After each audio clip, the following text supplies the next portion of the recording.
Wan-Bissaka, of whom he's had the measure this afternoon. This is De Bruyne, back to Foden. It's the same thing with City. It's pass and move, and then wait for an opportunity. Back it comes to John Stones inside the centre circle, just inside the Manchester United half. 62.5 minutes played. City still leading. Eric Bailly with an own goal, and Bernardo Silva with a goal that really owed more to shocking defending than it to the finish, which was clever and committed nonetheless. Here's De Bruyne finding Rodri. Now it's Walker, and support from Bernardo Silva. Bernardo Silva checks his run and comes back infield from the right-hand side and finds Rodri in centre midfield. He's a calming presence there, Rodri. Out it goes to Foden. It's another lovely touch. Foden's touch is exquisite, isn't it? It really is. But the thing about it, though, Wan-Bissaka, normally you'd travel across to make ground up and put him under pressure. Wan-Bissaka is really worried about getting too close in case he beats him easy. So he's giving him the ultimate respect by saying, I'm just going to stay 2 yards away. You can bring it down, but you're not going to beat me easy by me chasing something I'm not sure if I'm going to get to first. Here's John Stones back inside his own half. Clip ball across field. It's intercepted finally. United get a touch, but not for long. It's now with Gabriel Jesus, who forced a magnificent save from David De Gea. He's still never scored actually against United, Gabriel Jesus, in 10 previous meetings. Here's Foden, edge of the box. I'm having deja vu moments with Foden getting the ball and on the touchline. Yeah. How many touches have you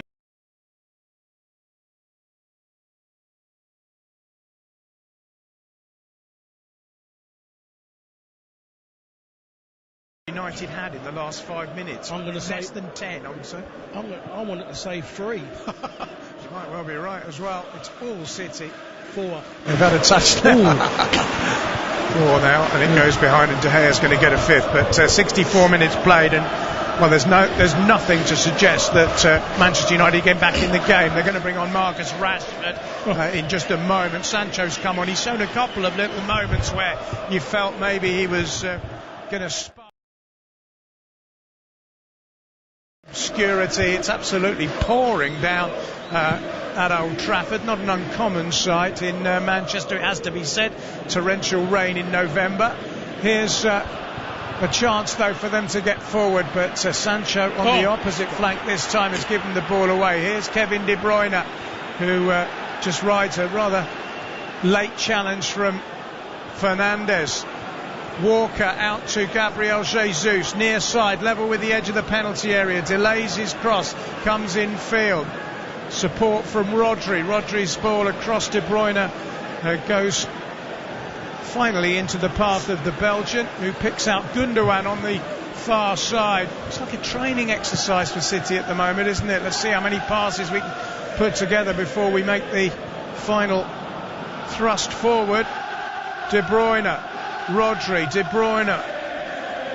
It's so one-sided, it's ridiculous. Here's Walker finding Jesus. Walker again skips in field. Now it's Rodri. Rodri clips a beautiful ball in. It's Gundogan. Not the best first touch, but he will get the cross in, or he tries to, and he put it behind. Unfortunately, now it's Rodri. Rodri clips a beautiful ball in.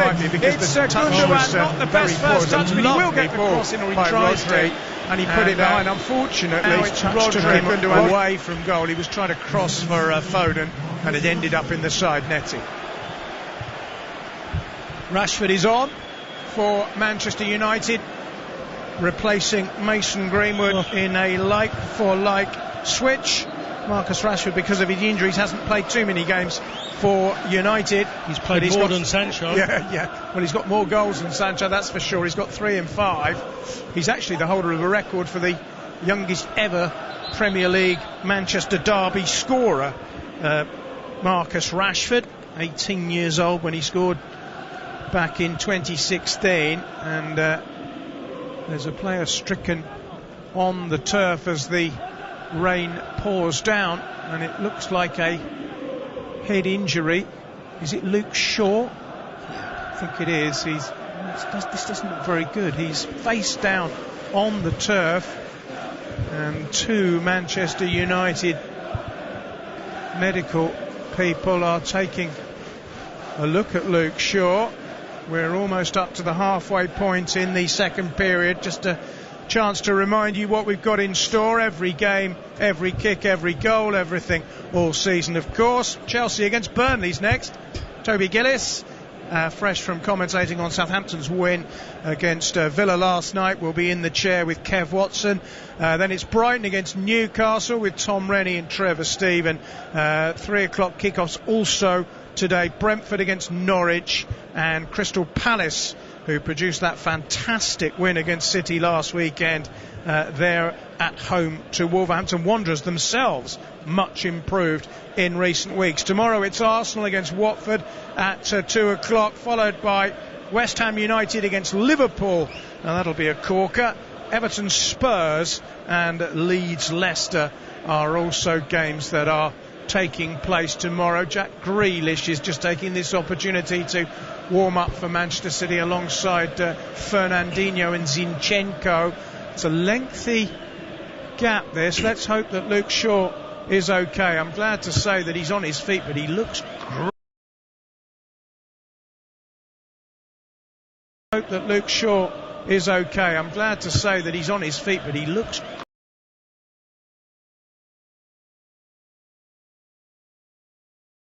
hope that Luke Shaw is okay. I'm glad to say that he's on his feet, but he looks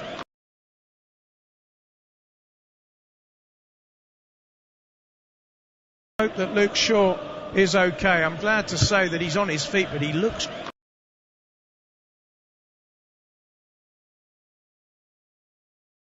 hope that Luke Shaw is okay. I'm glad to say that he's on his feet, but he looks He's made a couple of saves first half. Second half he's barely seen the ball. Here's De Bruyne, and now nice turn in midfield by Rodri, who's been very composed. This is Gundogan. He finds Foden over on the far side. Phil Foden looking to push forward. Instead he plays it back to Cancelo. Here's Rodri again with a diagonal ball across field to Gabriel Jesus, some 30 yards from the United goal. He finds Walker. Walker's been very strong today and very reliable. Gets away from Rashford. Yeah, he's a player, Walker, who's got slowly better and better. And he is at the moment a standout right back for his country. Yeah. It's a battle just between him and Reece James, really. Yeah, Reece James has been terrific. Yeah, he's emerging into a very good player going forward and defensively, which is important. Walker's improved so much defensively. Yeah, it's interesting that Gareth Southgate, the England manager, has actually rested Kieran Trippier to give, I think, Reece James and Trent Alexander-Arnold the opportunity maybe to push, but that's a position you say Manchester United are very strong in. Shaw is down again, and it looks to me as if his race might be run. He doesn't look compos mentis, he looks groggy.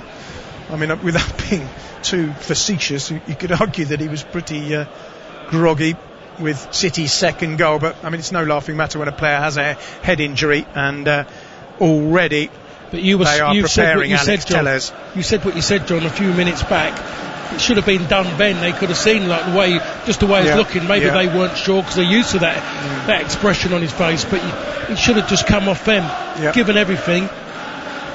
Well, he's not looking right at all. Sure, he's bending over. He looks punch drunk, doesn't he? As I mentioned, I made the analogy with a beaten heavyweight boxer. That's what he looks like at the moment, and he's going to be replaced by Alex Telles, the Brazilian left full-back. It's a like-for-like swap for Manchester United.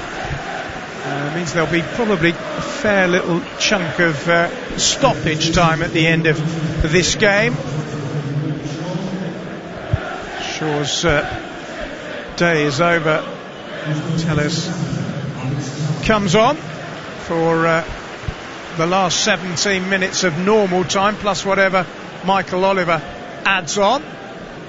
Telles' first job will be to face a Manchester City free kick over on the far side, which it looks as if Kevin De Bruyne will arrow in with his right foot. No, he's left it for Foden. Decent delivery, but Ronaldo is there to head clear and give Telles his first touch.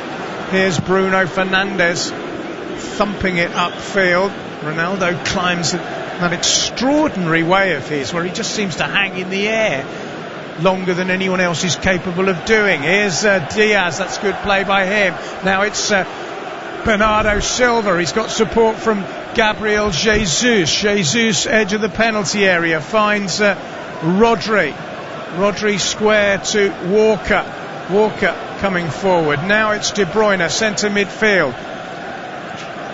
Takes the return pass and then plays it to Cancelo, and here's Foden, and City are back to that one touch give and go, total dominance, total possession. Here's Rodri, he's brought down by Fred. It's a free kick to Manchester City.